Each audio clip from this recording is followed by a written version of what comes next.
За өнгөрсөн удаагийн бичлэгийн жижигхэн үргэлжлэл болгоод ер нь манай Монгол улс гадаадын янз бүрийн сургуульд төгссөн хүний нөөц гэдэг үү те ажилтны хямралд орсон уу гэсэн нэг юм сонин нэртэй зүйлийн тухай яриа. За би юу ярих гээд байгаа вэ гэдэг тайлбарлаа ярих учраас та нарт угаасаа ойлгочих واخ. За яг хоо зүгээр оршил болгоод хэлэхэд бол Монгол улс бол одоо янз бүрийн ажилтан албан хаагч гэдэг юм уу нэг юм мэргэжлийн ажилтангүй байсан үеэ бодоход бол одоо бүр дотоодын сургууль төгссөн хүний хүртэл голох тий тэрийг төгссөн юм энийг төгссөн юм уу ятгата гадаад төгсөөгүй юм уу өтер гэж ярих төвшөнд хүрчихэж л тий хуучин цагт бол ийм байсангүй тэгээ одоо ч гэсэн магадгүй зарим орон нутгад бол энэ байдал хэцүү байгаагүй л байгаа тий за одоо магадгүй жишээ аваад хэлэхэд Монгол улсын их сургуулийг төгссөн нэг хүн ч байдаг ч юм уу нэг суман те ийм тохиолдол өдр бол байгаа. Гэтэл Улаанбаатар эдэрт бол энэ байдал өөр ихэнх хүн маань ингэж Улаанбаатарт ажилд орох гэж байгаа болохоор өрсөлдөөний ширүүсээ за сүүлдээ бол гадаадд төгссөн. За жишээ нь одоо юу гэдэг англи хэлтэй те эдэр гэдэг байсан бол гадаад хэлтэй. За чиглэлээсээ шалтгаалаад магадгүй хятад хэлтэй, солонгос хэлтэй. За тэнд төгссөн өдрөөл давуу тал өдр гэсэн юм зарууд гарч ирж байгаа. За гэтэл би өнгөрсөн бичлэгэн дээрээ ярьсан шиг за дэлхийн томоохон сургуулиудын янз бүрийн хөтөлбөрч гэсэн асуудалтай байдаг гэж ярьсан. Нэг зүйлийг бол одоо ярилгүйгээр үлдээсэн зүйлийг одоо тайлбарлах гэж. Тэр нь бол та нар их сургуулиудын зэрэглэл гэдэг янз бүрийн юм мэднэ. Тэрэнд одоо жаахан хойгоо зогсож байгаа сургуулиуд эдэр бол асуудалтай. За эсвэл тэр зэрэглэлд ороогүй сургууль эдэр асуудалтай гэвэл бас ялгаагүй асуудалтай.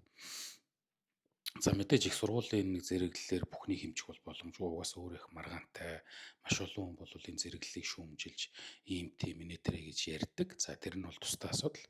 Гэхдээ муу сургуулиуд байдгүй л байдаг.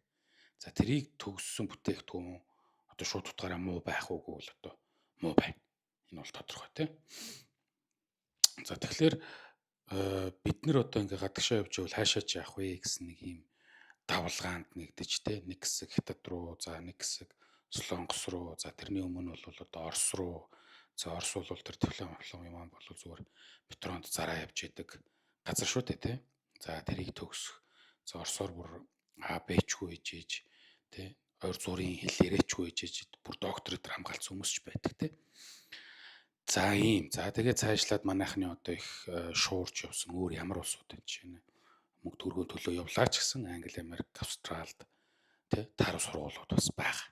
За иймэрхүү сургуулиудыг төгсөөд ирж байгаа хүмүүс маань Монголд ирээд ажилд орлоо гэхэд ажилтны гэдэг юм уу тийм баг доогуур албан тушаалд орохгүй аль болохоор дээшээ дунд түвшний менежерээс дээгүүр л албан тушаал руу зүтгэн гэсэн үг.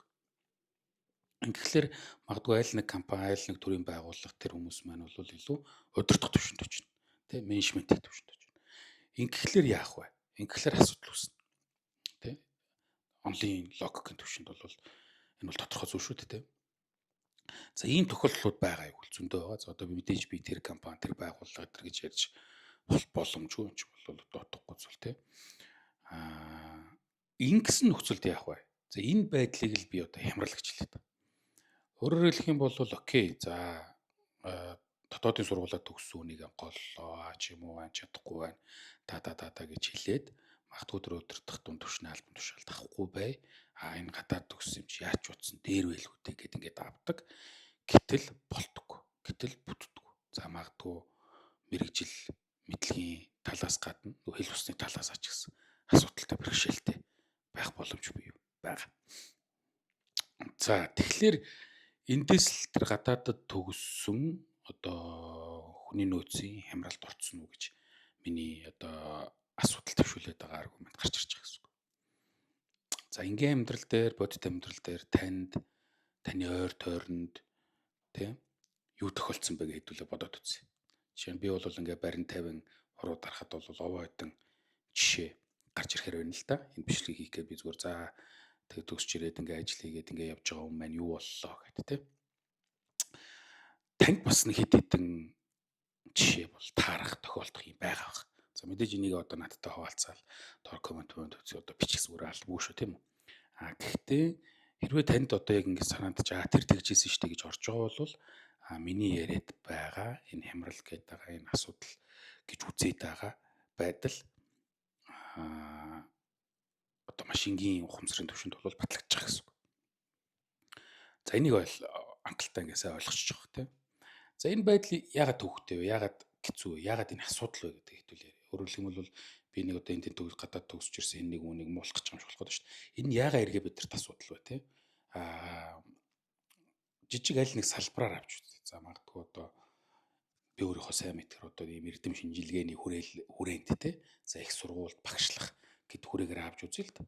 За ингэсэн багш вэ гэж бод тийм ингээ ирсэн. За одоо би хэнийг нэрлэегүй учраас одоо миний хамт ажилладаг юм уу найз нөхөд хүмүүс өөр төрөө одоо тусгаж авч гомдох хэрэггүй шүү дээ. Мэдээж сайхан зэрэг цолтой сайхан сургууль соёлд өгсөн үнэн. За гэвч нөгөө тэргээрээ олж авсан байр суурин дээрээ очичоод тэр байр сууриндаа дүүцхүйс бүтээмжгүй байх тий. За бидний бүтээмж гэж бол юу вэ гэхээр зөвхөн хичээл заах тухай асуудал яригдаж байгаа биш. Бидний бүтээмж гэж бол нөгөө эрдэм шинжилгээний бүтээл гаргах тухай яригдаж байгаа. За гэтэл тийм бүтээлүүд гарахгүй байх. Уул нь тийм сургуульд өгсөн гээ үсттэй. Уул нь тийм хэлтэй ингээ үсттэй тий. 7 хэлтэй ингээ үсттэй, 8 хэлтэй ингээ үсттэй, ийм сургууль төгссөн ингээ үсттэй. Гэт ийм тохиолдлууд бол байна. Бүр барин 50 байна тий. Зөвхөн эрдэм шинжилгээний хүрээнд. Тэгэхээр хүмүүсийн нөгөө хөөсрөл рүү ахаад л би одоо хүмүүсийг буруутгах гэхээсээ илүү тэр хөөсрөлийг л ахаад л question хийж байгаа би асууж байна гэсэн үг тий. Гэхдээ одоо тэгээд гадагшаа тэгэл зүтгэл ямар нэгэн сургуульд яад ингээд очих чинь тэгээ зөв юм уу? За магадгүй тий 10-20%, 60-70%-ийн тэтгэлэг гэж нэрлэгдсэн зүйлийг өнгөлтийг аваад тийш очиод хамаг байдгаа тавиа гүрийгээд үзэх чинь бас зөв юм уу? Тий юу гэж бодогдож байна? За тиймээс одоо эндээ сургуулаад энэ богинохон бичлэгийнхаа дүнэлт болгоод нэг зүйлийг хэлье. Монголын маш олон ухаан, маш олон салбар бас тэр гадагшаа гэж таашаа чамаагүй очиж сураад байгаа сургуулийнхаас ч бол хамаагүй илүү давуу байгаа шүү гэдгийг амбартан хэлээ те. Өөрийн өнгөтэйг хараагүй ээжэж өрөөлийн гоё сайхныг шүтээд явдаг. Гэтэл Монголоосоо дор байдалд, Монголоосоо сонин сургууль соёлд очиод за марцан генеттэй юм сураад за төв энэ бичлэгээр хэлэх гээд байгаа миний санаа буюу гадаадд төгссөн хүний нөөцийн хямралын жишээ та болох вэ л гэсэн ийм үндслэлийг гэдэг юм уу те ийм санааг энэ бичлэгээрээ хэлэх гээд байгаа. За тэгэхээр бид нар бол нэг хэсэг одоо те Монгол төгссөн хүнээ одоо юу ч байсан яах вэ гэдэг байсан бол сүлдө монголчуудыгаа голдог дараагийн шатанд ирсэн байна. За одоо бид нар бол гадаадд төгссөн болсон болоогүй мэрэгчлэтнүүдээ голох ийм шатанда ирж байгаа шүү гэдгийг тунгааж хаана юунд ямар мэрэгчлэр сурах вэ гэдгээ бас тооцож үзээрэй гэж хэлэх гээд байна.